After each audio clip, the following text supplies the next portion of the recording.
Before we begin, take a quiet moment. This isn't a story about headlines or accolades. It's about what happens behind closed doors, in the stillness of early mornings and late-night prayers, when faith becomes less of an idea and more of a lifeline. To millions of viewers, Craig Melvin is a symbol of calm. Each morning, he delivers the news with clarity, balance, and an empathy that feels earned. For those who have watched him for years, especially audiences in their 60s, there's a sense of trust that goes beyond television. Craig doesn't just report stories, he carries them with care. But inside his home, far from studio lights and scripts, Craig faced a season that tested him in ways no broadcast ever could. The crisis didn't arrive with fanfare. It came quietly, as many do, through mounting pressure, emotional exhaustion, and the unrelenting responsibility of being strong for everyone else. Career demands intensified, family responsibilities deepened, and like so many people in midlife, Craig found himself standing at the intersection of duty and depletion. For a long time, he did what he had always done. He pushed forward. Raised with a deep respect for faith, Craig learned early that belief wasn't about appearances, it was about perseverance.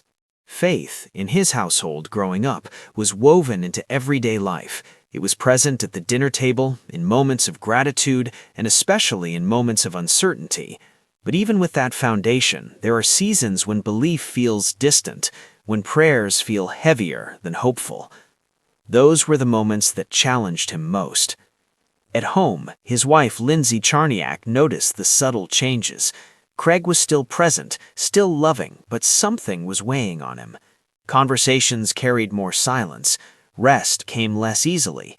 The home that had always been his refuge now reflected his inner unrest. It was there, inside the familiarity of family life, that faith quietly reasserted itself, not as a dramatic awakening, but as a steady reminder. Craig has spoken about how faith during that period wasn't about finding instant answers. It was about grounding, about having something constant when everything else felt uncertain. He returned to small rituals, morning reflection, shared prayers, moments of stillness before the day began.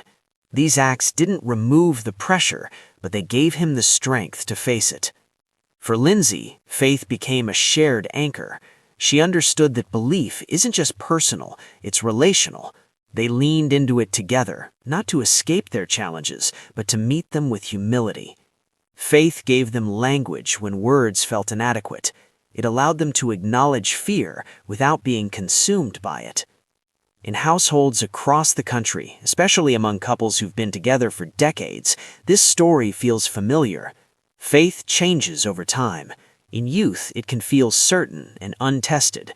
In later years, it becomes quieter but deeper, less about doctrine, more about trust. Craig's crisis became a turning point, not because it disappeared, but because it reshaped his priorities. Faith reminded him that his worth wasn't measured by performance, that being present mattered more than being perfect, and that asking for support, spiritual or otherwise, was not weakness, but wisdom. Inside his home, faith showed up in practical ways, in patience, in listening, in choosing rest when the world demanded more. His children witnessed what it looks like when belief is lived, not spoken loudly.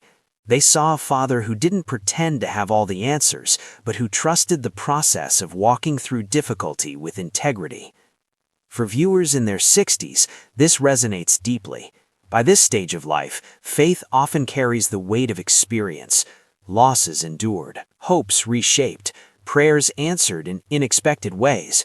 It becomes less about certainty and more about companionship, about knowing you're not walking alone. Today, Craig Melvin carries himself with the same composed presence viewers admire, but beneath it is a quieter strength, one forged not in success, but in surrender. His faith didn't shield him from crisis, it steadied him through it. And that may be its greatest gift. Because faith, at its core, isn't about avoiding life's hardest moments, it's about finding the courage to face them with grace, honesty, and love.